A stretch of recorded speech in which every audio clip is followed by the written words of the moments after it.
When you say the name Bugatti, what comes to your mind are insane supercars, extreme speeds, and design extravaganza.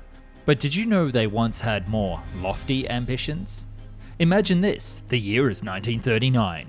Tensions are rising and Europe is on the brink of war, but in a quiet Paris workshop, Ettore Bugatti, a legendary car designer, isn't building a car, he's building a dream. A sleek blue aeroplane with forward-swept wings, with two engines hidden in its belly, and the promise of becoming the fastest racing aircraft the world had ever seen.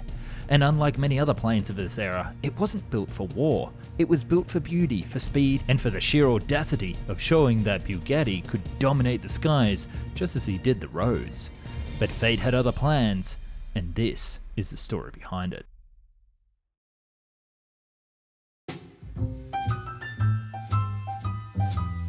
In the late 1930s, the world of aviation was thrilled by speed. Air racing competitions and record attempts were pushing technology. It was in this atmosphere that Bugatti, famous for his luxurious and fast automobiles, set his sights on the sky. Being a French car designer of Italian origin, he decided to build an aeroplane unlike any other, a machine that could win the prestigious Deutsche Coupe and demonstrate his engineering prowess in a whole new arena. This was an unusual move for an automobile designer, of course, but Bugatti was never one to shy away from a challenge. To pursue his dream, Bugatti established a special aviation design office in Paris in 1938. He partnered up with a Belgian aeronautical engineer, Louis Demonge, who had innovative ideas but few commercial successes up to that point. The French government was also interested as well. They provided funding and even floated the idea that Bugatti's racing plane, if successful of course, might be adapted into a light fighter aircraft for national defense. And we'll get back to that in a minute. By 1938, work was underway on what would be called the Bugatti Model 100P. Bugatti aimed to use twin engines derived from his car lineup both to showcase his automotive technology and to achieve the power needed for record-breaking speeds. And in Bugatti's characteristic style, no expense was spared and no detail was too extravagant. After all, one of his famous sayings was, "Nothing is too beautiful and nothing is too expensive." Oh, I'm starting to like this guy. The stage was set for a truly remarkable aeroplane. Of course, making the world's fastest aircraft wouldn't be easy, and Bugatti would need to be an expert in project management to get it done. But here's the thing, you don't need to be Bugatti to get to the same level he did with his planes and cars, not when you have Odoo's new project manager at your side. Odoo is an all-in-one business management platform, and the best part is your first app is completely free. And today I'm using Odoo's project application, which enables individuals and businesses to track project progress, deadlines, and resources whilst collaborating in real time. First, you get a clear overview of your projects, add tasks, and assign team members and deadlines, even breaking them down into subtasks. You can then collaborate in real time with your team, who then get scheduled to-dos, meetings, and reminders all in the project manager. Then you can choose how to see progress with the Kanban view, the Gantt view, or a simple list view. And Odoo doesn't just focus on projects. They also offer a range of different applications, such as customer relationship management software, sales, website, e-commerce, invoicing, and so many more. You can choose one app for free or gain access to all of the apps on a standard plan starting from $34.40 AUD per user per month. Try using Odoo today using the link down in my bio, and you can see many more videos just like this one here on the channel, because without companies like Odoo and viewers like you, this all wouldn't be possible, so thank you so much. And thanks, Odoo.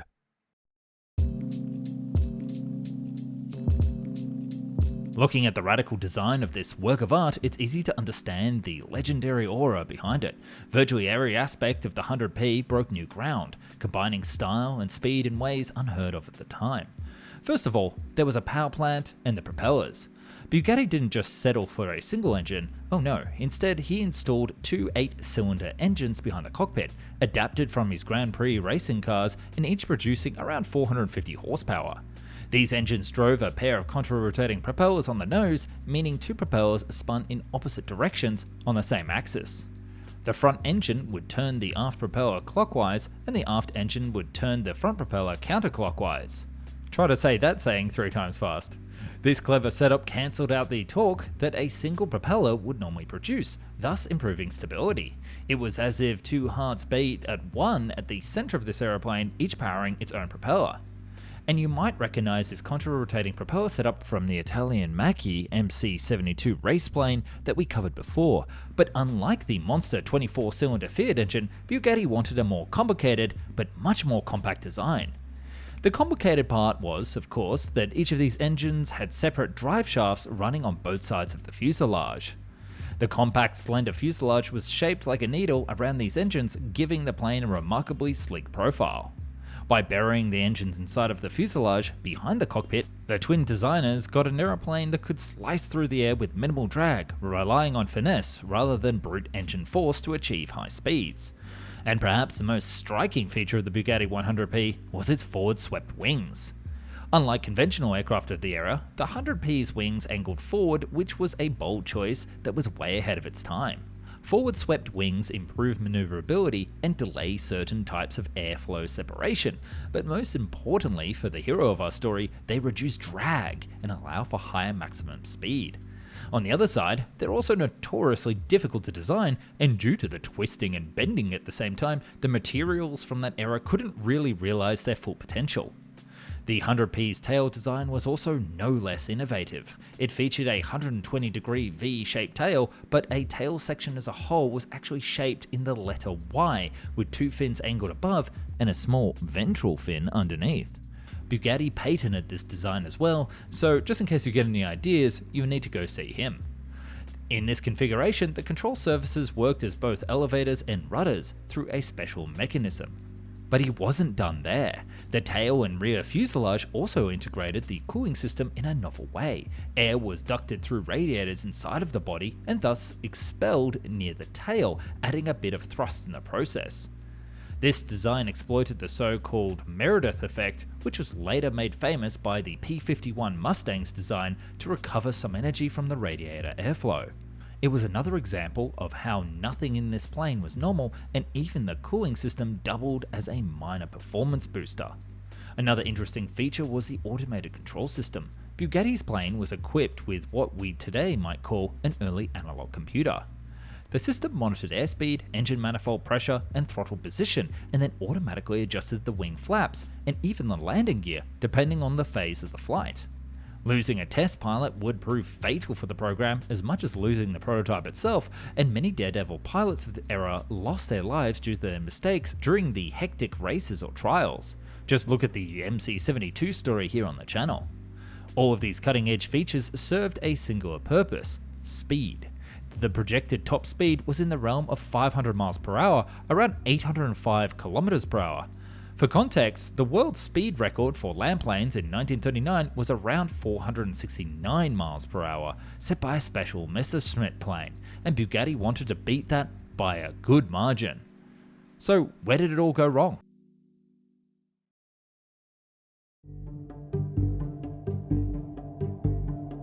Bugatti was ready. By summer of 1939, the Bugatti 100p was coming together rapidly in Paris, and the plan was to have it ready for a race scheduled for September 1939. Bugatti was confident that his beauty, painted in Bugatti blue, much like his race cars, would sweep the competition and capture the world speed record for France. But the angry Austrian painter had other ideas, and something else happened in September of 1939 instead. The aircraft was about 85% complete when Germany invaded France in June of 1940. By then, the world had more dire concerns than air races. With the Nazi war machine advancing on Paris, Bugatti was faced with a critical decision. The French government's interest in adapting the 100p into a fighter named the 110p had turned the plane into something of military value. Bugatti feared that if the invading Germans discovered his creation and the French government's plans for it, they might seize it and exploit its revolutionary design for their own nefarious projects. After all, the 100p's technology could have been quite formidable if weaponized. The idea of this masterpiece being used by the Nazis was unacceptable to him. Now, we can't say what exact armament that a military version would have, and this is all mostly speculation from photos and other rumours from the time, but it would likely be a small fighter interceptor that would use speed to take out other fighters, not have the armament to take out bombers. It would have probably 2 machine guns in the wings, and that's all it could really afford. But with proper development, perhaps a bigger version could be made that could carry a cannon to take out bombers. And with this thing's speed, it would be an absolute weapon to take out German bombers. So Bugatti took drastic action to protect the 100p. He ordered the plane disassembled and hidden on his estate in the French countryside. Bugatti's hope was to save the plane and likely resume its development once the conflict had passed. But the war that had begun would stretch out for another 6 years, and it changed everything. Throughout World War II, the Bugatti 100p remained in hiding, and the Nazis didn't have Colonel Hans Lander to look for it. Bugatti himself, stricken by the war's impact and personal tragedies like his son Jean Bugatti dying in a car crash and his wife passing away in 1944, as well as his own company's fortunes declining, never returned to the aeroplane project. Bugatti would die in 1947 without seeing his aeroplane ever fly. Louis de Monge survived the war and emigrated to the United States, but he too never got to see their creation fulfill its destiny. I wonder if he actually even knew where it was hidden back in France. The Bugatti 100p became a time capsule of aviation that had been frozen by the outbreak of the war.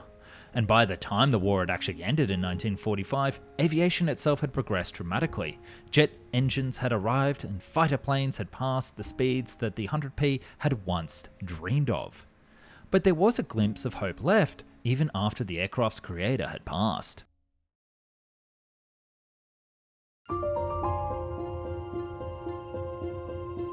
An American Bugatti enthusiast named Ray Jones acquired the disassembled aeroplane around 1967 and brought it over to the United States. His primary interest was not the aeroplane, but rather the engines. The twin Bugatti 5P straight 8 engines were extremely rare and valuable to collectors of Bugatti automobiles. In 1970, Jones sold the airframe to another collector, but removed the original engines to use in car restorations. The airframe eventually found its way to Dr. Pete Williamson, a renowned Bugatti collector, and in 1971, Williamson initiated the restoration of the aircraft. He even sought out Louis de Monge, the original engineer, for advice. He was still alive at the time and lent a hand in the restoration efforts. Despite his expertise, the restoration progressed slowly and was never fully completed under Williamson's ownership. By the early 1980s, the incomplete 100p was donated to the National Museum of the United States Air Force for safekeeping, where it would stay for a time. But then in 1996, it was transferred to the Experimental Aviation Association Museum in Wisconsin. And at the museum, a dedicated team finally completed the full restoration of the aircraft for static display. They repainted it in its original rich blue finish and polished its wooden and metal components. And since the original engines were gone, the restored plane is externally complete but not outfitted for flight. It's essentially a beautiful display piece. The story might have ended there. However, the mystique of this aircraft continued to inspire aviation enthusiasts around the world. Among those captivated by it was a former US Air Force pilot named Scotty Wilson. Wilson first learned about the Bugatti 100p in the 1970s and was immediately enchanted by its beauty and audacity. He later said he couldn't get the airplane out of his mind and something was simply pushing him towards it. By 2009, Wilson had decided to do something astounding and build a flyable replica of the Bugatti 100p from scratch. This project, humorously codenamed Le Rêve Bleu, or Blue Dream, in homage to Bugatti's vision, was a monumental undertaking. Wilson recruited a team of volunteers and experts from all across the globe, people in France, the UK, Belgium, the Netherlands, and elsewhere, who were able to contribute their skills and research. It was truly an international labour of love. Over several years, in a home workshop in Oklahoma, the team recreated the Bugatti 100p. They had to improvise in places where information was missing, but they stayed true as possible to the 1930s design. They even incorporated the elements from Bugatti's original patents, from the wood sandwich construction to the special inline drivetrain gearbox and the automatic flap system. Since no original Bugatti 50p engines were available, the team equipped the replica with two Suzuki Hayabusa motorcycle engines for power. These compact, high-revving engines could provide enough power and fit the small fuselage. And despite these changes, the replica was, in spirit and appearance, a faithful recreation of Bugatti's dream plane, right down to the stunning royal blue paint. By 2015, Wilson's team had completed the aircraft. In taxi tests and ground runs, the Bugatti replica looked and sounded fantastic. Finally, on August 19, 2015, more than 75 years after the original was meant to fly, the Bugatti 100p took to the air, and this time in the hands of modern enthusiasts. Over the next weeks, the team made some adjustments and completed another test flight in October 2015, which went smoothly. For a brief moment, Bugatti's 100p was finally in its element, soaring under its own power, with those forward-swept wings cutting through the air and twin propellers buzzing like a furious hornet. And one can imagine that somewhere, Bugatti and Louis de Monge might have been smiling at the sight. But little did Wilson know that his aircraft would also be the last one he would ever fly.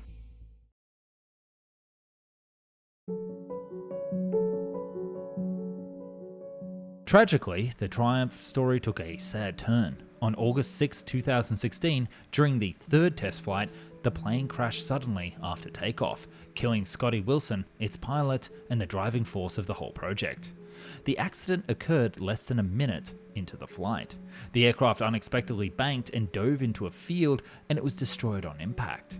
Wilson had literally poured his entire heart and soul into bringing Bugatti's plane to life. An investigation suggested that the loss of control or a stall spin scenario might have been factors in the crash, underscoring that the 100p's radical design was as challenging as expected. In the aftermath, the remaining team members decided not to attempt another rebuild.